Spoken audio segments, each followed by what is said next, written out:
shining, it's their time to glow. Critical beauty where the icons grow. Philippines pride rising to the sky.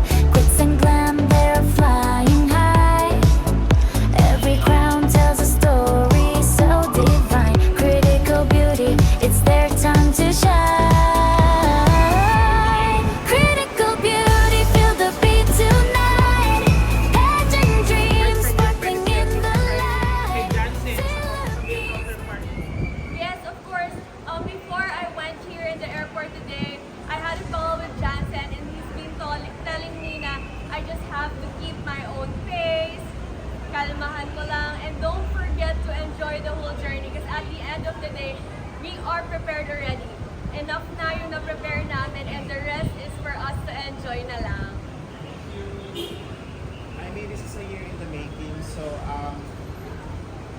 kamusta na finally ito na, nalaman ka? Akala ko before, I was so prepared, pero reaching this time, parang nakakabigla pa rin siya. You still get that feeling na, oh my God, ano na mangyayari tomorrow? What's gonna happen? Am I really ready enough? Pero I've been going to churches every day. That's been my petition, and that has become my strength. And I know that I have God with me, and I have my whole team with me, my family, my friends, everybody is here to support me. And syempre, ang buong Pilipinas ay nandyan para supportahan tayo. So, I'm really strong. Alright, so in terms of wardrobe naman, baka meron kang pwede i-share, designers or hits? Yes, for the wardrobe talaga, we have really prepared for this wardrobe. I have Sir Patrick with me, tapos talagang pinrepare namin to, pinag-isipan talaga for the national costume, even down to the talent costume. And of course, yung ating prelim and our finals gown, abangan ninyo. Because it's one of a kind talaga, and I feel like it will really speak who Aimee is. Oh my God. Kasi pa,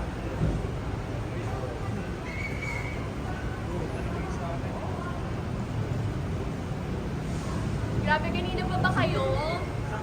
any last minute preparation for going here sa airport? Yes. Last minute preparations, of course, nandun pa rin tayo sa pagpapack natin. Just have to make sure that we have all the essentials because we'll be staying in China for 3 weeks and I'll be alone for 2 weeks. Kaya talagang kinakabahan ako. Being alone for 2 weeks, I had to learn my own makeup. I had to learn how to do my hair. Kaya medyo challenging talaga siya. That's why what we did was talagang pinractice ako ng aking HMOS, Miss Genesis. Nandun talaga siya para supportahan ako. And then of course, yung ating pasarela, Sir Ian Mendahar, and everybody else behind me. Maraming salamat sa inyong lahat because I know that I'm stepping onto this platform very prepared. Any lucky charm na nadalhin mo sa China? Lucky charm, I really have this rosary with me. It's from St. Jude. And I always pray, not just to St. Jude, of course to God, talaga na, because through their strength, I know all things will become possible. Alright. We're still aiming for our very first Yes. Miss Friendship. As we step into Miss Friendship International, we hope and we pray for the very first Filipino crown para sa atin, para sa Pilipinas. What do you think is your quality that dapat kang piliin ng organization with the The winner? quality, of course, from its title, you have to be Miss Friendship. And I know that friendship does not only mean na friendly ka lang, it means it has to be from the heart and not just the outside thing. You have to be friendly, not just with the people, but with the nature. It also comes with the whole world. Na hindi lang siya basta sa tao, it also comes with the animals and all that because being friendly roots a lot of your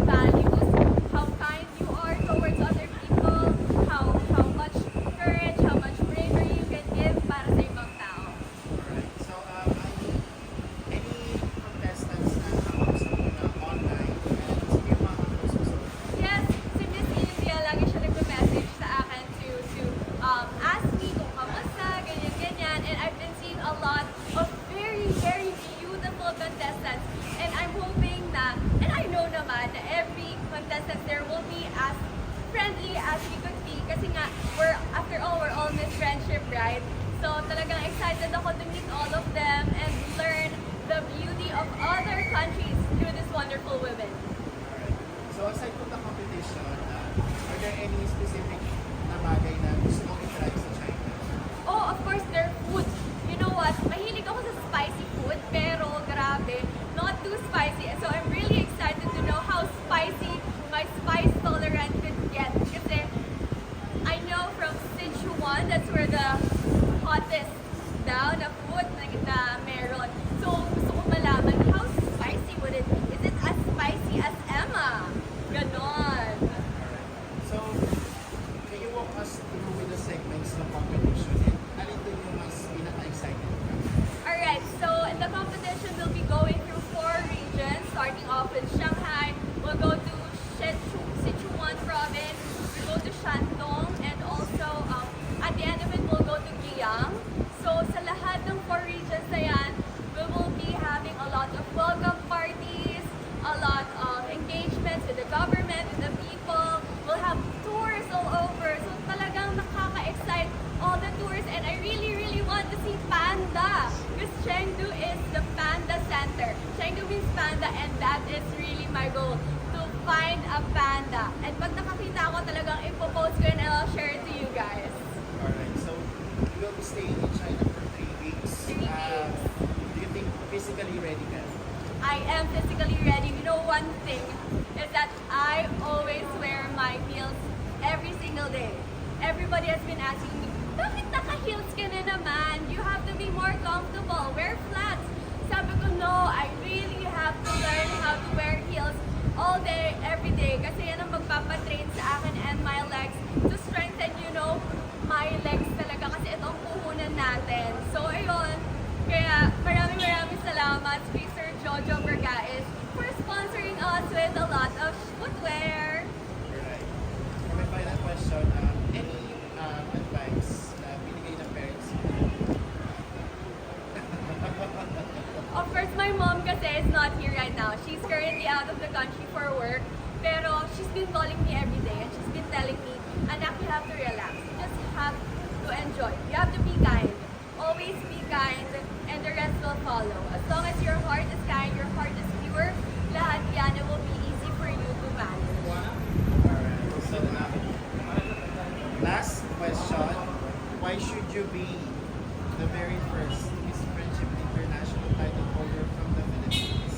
I should be the very first Miss Friendship International in the Philippines as a Filipino Miss Friendship International because I embody not just the value of friendship but also the value of being one with the people. Because I know that being friendly means a lot, and to embody that within the people, within the world, within the nation, within the animals and all the things around us, it will reflect who you are as a person. Alright. Thank you very much. Alam mo na, Mars. I'm Ni Sazon Sayangko, Miss Friendship, Philippines!